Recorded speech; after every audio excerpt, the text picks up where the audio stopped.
ఇంత పని చేస్తావు అనుకోలేదు. ఏంటి? నిజాన్ని దాచడం. పోలీస్ దగ్గర దాచిపెట్టచ్చు, కానీ తమ్ముడి దగ్గర దాచకూడదు. నువ్వనేది దేని గురించిరా? వదిన విషయమే. వదిన విషయమా? వదిన్నెందుకు చంపావు? ఏంట్రా వాగుతున్నావు?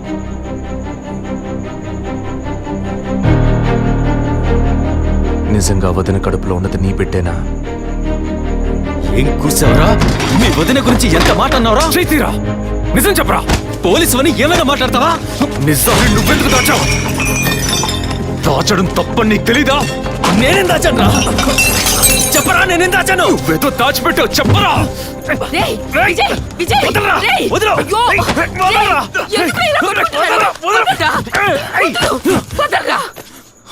ఏమైందిరా మీకు?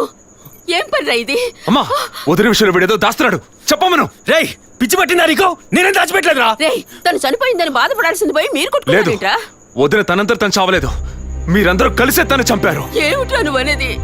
అవును, మరి నువ్వు వీడికి పెళ్ళైన రోజు నుంచి ఎన్నిసార్లు పిల్లడని వదిన మనసుని బాధ పెట్టావు. ఎన్నిసార్లు నా ఎదురే వదిని గుచ్చి అడిగావు. ఎవరింటికి వచ్చినా వాళ్ళ ముందే ఏదైనా విశేషమా అని అడగడం. ఎవరింటికైనా పోతే ఏం విశేషం లేదు అంటాం. ఎవరో ఒక డాక్టర్, ఏదో ఒక హాస్పిటల్, నీకు కావాల్సిందల్లా ఎలాగైనా వదినకు ఒక బిడ్డ పుట్టాలి, అంతేగా? అదేగా నీకు కావాల్సిందే. ఎన్నిసార్లు వదిన అడుగుంటావు? ఒక్కసారైనా నీ కొడుకుని అడిగావా?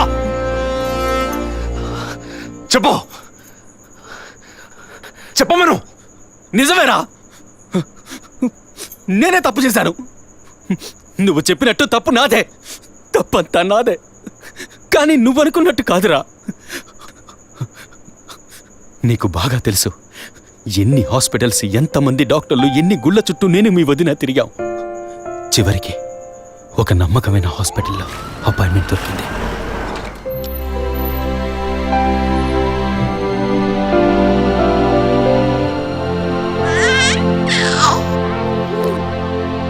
నమస్కారం. ఫస్ట్ టైం మా హాస్పిటల్కి వచ్చారు కదా? అవును డాక్టర్. ఎక్కడ మీరు వర్క్ చేసేది? ఆర్కే స్టీల్స్లో చీఫ్ ఇంజనీర్గా పనిచేస్తున్నాను.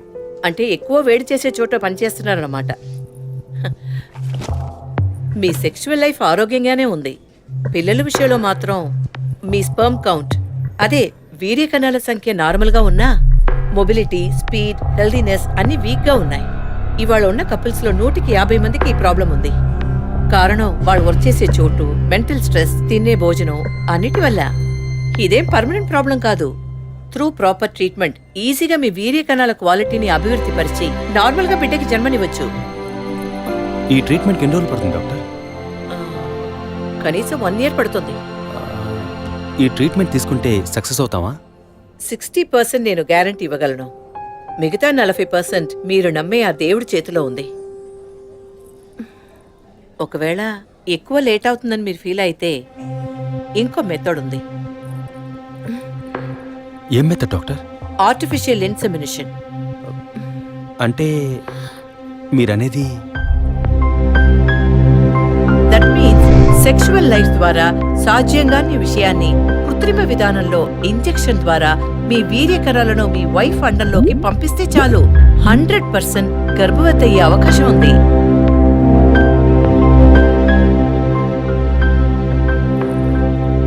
ఇందులో ఆలోచించడానికి ఏముంది? ఈ ప్రపంచంలో భర్త ద్వారా ఓ బిడ్డకి జన్మలివ్వలేని అమ్మాయిలు ఇంకొకరి వీర్య కణాల ద్వారా ఈజీగా పిల్లల్ని కంటున్నారు. మంచి అవకాశం ఉంది. పైగా మీ హస్బెండ్ది. ఆలోచించేదేముంది?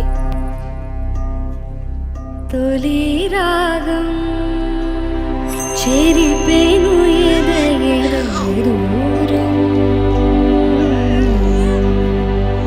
కను పాప దాటి వచ్చే కలైదారం కడుపు తడితే అభి, నీకు సంతోషమే కదా? ఒక విధంగా నాకు సంతోషమేనండి. అత్తయ్య మావయ్య ఎలా అర్థం చేసుకుంటారో ఏమో. వాళ్ళెందుకు అపార్థం చేసుకుంటారు? వాళ్ళతో నేను మాట్లాడతాను. వద్దండి, ఈ విషయం ఎవరికీ చెప్పొద్దు. అత్తయ్య మావయ్యలు కూడా చెప్పొద్దు. విజయ్కి కూడా తెలియకూడదు. ప్లీజ్. ఓకే, డోంట్ వరీ, నేనెవ్వరికీ చెప్పను. 2 నెలల ప్రాపర్ ఫాలో అప్ తర్వాత ట్రీట్మెంట్ తీసుకున్నాం. మేము ఇన్నేళ్ళు వెయిట్ చేసినందుకు ఒక అర్థం పరమార్థం దక్కిందనుకున్నాం. అప్పుడు మేమెంత ఆనందించామో నీకు తెలుసు. కానీ నువ్వు చెప్తున్నట్లు అత్తయ్య మావయ్యని 50 లక్షలు నేను అడగలేదు, అంత పెద్ద అమౌంట్ని హాస్పిటల్ వాళ్ళు అడగలేదు. మేడం ఒకే ఒక సెల్ఫీ మేడం ప్లీజ్.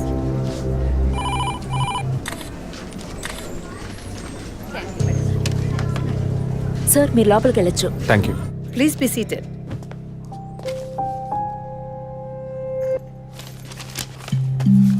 చనిపోయిన అభినయ్కి బ్రదర్లా అన్నారు. Really it's pity about that girl. Suicide చేసుకోవాల్సిన అవసరం ఏమొచ్చింది తనకి? ఇంకో 5 months లో పండంటి బిడ్డ చేతిలో ఉండేది. ఆర్టిఫిషియల్ ఇన్సమినేషన్ మూలంగా పిల్లల్ని కనడం నిజంగా సేఫ్ అంటారా డాక్టర్? అంత మాట అన్నారేంటి? ఇక్కడ రిస్క్ అనే మాటకి చోట్లేదు. మీ వదిన చనిపోయిందని మీరు ఇలా మాట్లాడడం చైల్డిష్ గా ఉంది. మా వదిన మాత్రమే కాదు, ఆర్టిఫిషియల్ ఇన్సమినేషన్ చేసుకున్న ఇంకో 3 చనిపోయారు. ఇది చైల్డిష్ గా ఉంది కదా? ఎక్స్క్యూజ్ మీ, మీ వదిన గురించి అడిగారు, చెప్పాను. ఎందుకు అనవసరంగా వేరే వాళ్ళ గురించి అడుగుతారు? పోలీస్ అంటే అడిగి తీరాలి.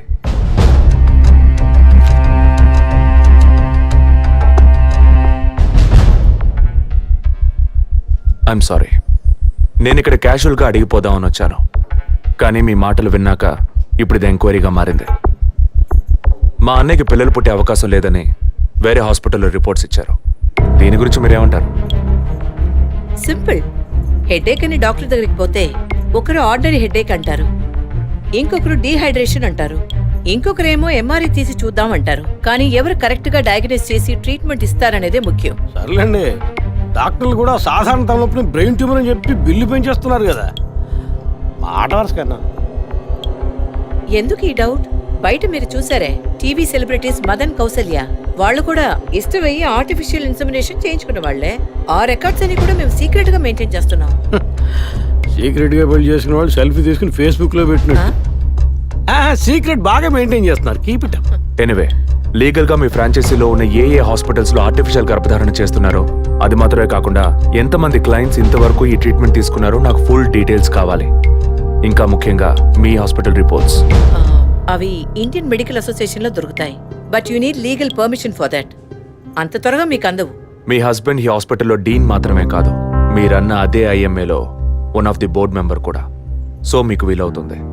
Manual and all the system reports ఒక్కటి కూడా మిస్ అవ్వకూడదు.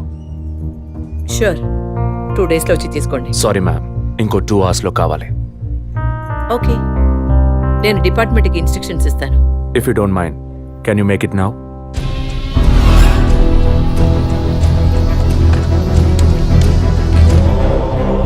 మన హాస్పిటల్లో ఏ ట్రీట్మెంట్ చేయించుకున్న all patients full details send me immediately. Thank you doctor. ఫర్దర్గా ఎప్పుడు ఏ డీటెయిల్స్ కావాల్సి వచ్చినా మిమ్మల్ని కాంటాక్ట్ చేస్తాను. షూర్.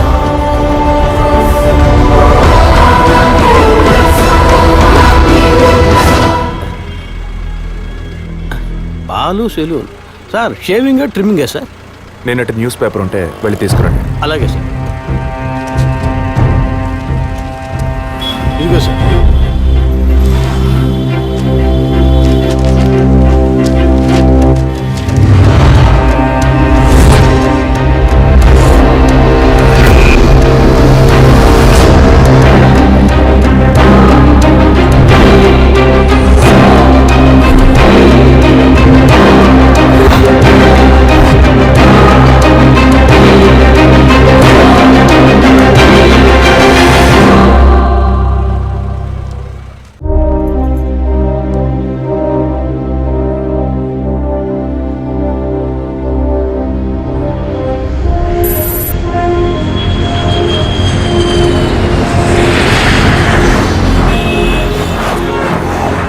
సార్, వరుణ్ హాస్పిటల్లో ఆర్టిఫిషియల్ ఇన్సమినేషన్ ద్వారా గర్భవతులైన అందరినీ విచారించారు సార్.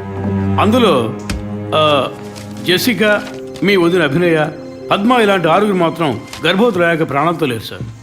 ఈ 6 నేచురల్ డెత్ కాదు సార్. ఏ కారణం వల్ల చనిపోయారో వాళ్ళ ఫ్యామిలీస్ కూడా తెలియదు సార్. తప్పు ఎక్కడుందో ఎలా జరిగిందో కనుక్కోలేకపోతున్నాం సార్. హాస్పిటల్లోమా లేక కోఇన్సిడెన్సా? ఒకవేళ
ఎక్స్ట్రీమ్లీ సారీ విజయ్.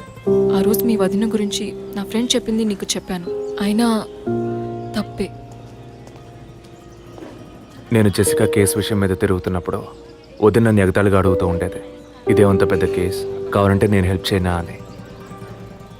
ఇప్పుడు వదినే జెసికా కేసులా అయింది. ఇప్పుడు వదిన కేసు ఆధారంగా ఈ 4 చావులకి కారణం కనిపెట్టగలమా మనం? 23. అదే దీనికి సమాధానం చెప్పాలి. ఆ హాస్పిటల్లో మాత్రం ఈ 6 ఏళ్లలో 436 ఆర్టిఫిషియల్ ఇన్సుమినేషన్ ట్రీట్మెంట్లు జరిగాయి. అందులో 6 పోయారు. వీళ్ళు మాత్రమే కాకుండా మిగిలిన వాళ్ళ ఫైల్స్లో 23 అన్న కోడ్ను ఉపయోగించారు. అంతకన్నా ముఖ్యంగా అన్నయ్యకి ఇంట్లో వాళ్ళకి తెలియకుండా వదిన వాళ్ళ అమ్మ నాన్నని 50 లక్షలు డబ్బు అడిగింది. అన్నయ్యకో హాస్పిటల్కో అవసరం ఏమాత్రం లేని ఆ డబ్బు ఎవరో 3వ వ్యక్తికి అవసరమైంది. రాత్రంతా ఫోన్ చేశాను. ఏ వైఫ్ అంటే భయమా? బాయ్. రేపన్నా ఆఫీస్కి వస్తావుగా? ఆంటీ నువ్వు నేను ఐస్ క్రీమ్ తిన్నావని మమ్మీకి చెప్పకే. ఓ చెప్పద్దా? నేను చెప్పకుండా ఉండాలంటే నాకు ఇంకోటి కొనివ్వాలి, లేకపోతే నేను చెప్పేస్తా. ష్యూర్.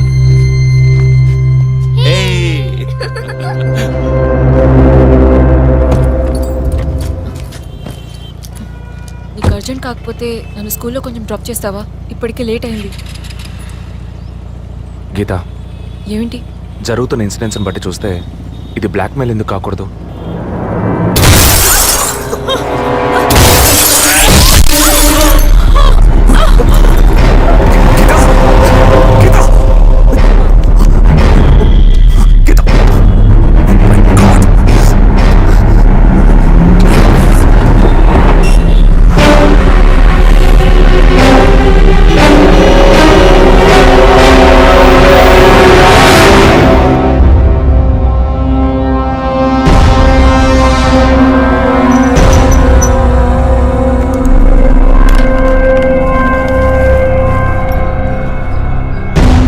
వాళ్ళ ఇంటిని ఒంటిని టచ్ చేయొద్దని అప్పుడే చెప్పాను, విన్నావా?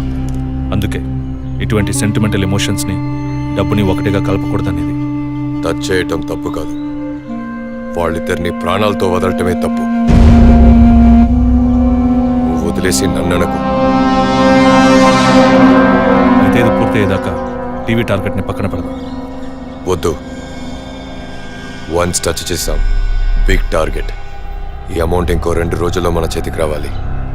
ఎవరిని నమ్మొద్దు, నువ్వే పూర్తి చేసి చెప్పు. Got it? ఓకే.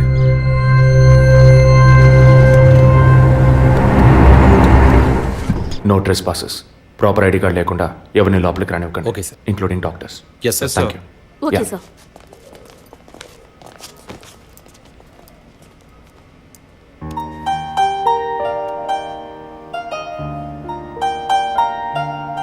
నిన్ను పెద్ద రిస్క్లో నేను పడేశాను. I'm extremely sorry. నిన్ను చంపడానికి వచ్చారా? వాళ్ళు నన్ను చంపడానికి వచ్చారా? ఏదేమైనా నీకు ఇప్పుడు సెక్యూరిటీ చాలా ముఖ్యం. నువ్వు హాస్పిటల్ నుంచి డిశ్చార్జ్ అయ్యే వరకు 2 పోలీసులు నీకు సెక్యూరిటీగా పెట్టాను. Don't worry. అందుకని హాస్పిటల్లో చేర్చావా? నువ్వు భయపడకు, ఐ టేక్ కేర్. నువ్వు ఇక్కడ ఉండవా? నేను ఎప్పుడూ నీలోనే ఉంటానుగా. ఏ పిక్చర్లో డైలాగ్ ఇది? సరే, ఆఫీస్లో కొంచెం పని ఉంది, వెళ్ళొస్తాను. Take rest. విజయ్,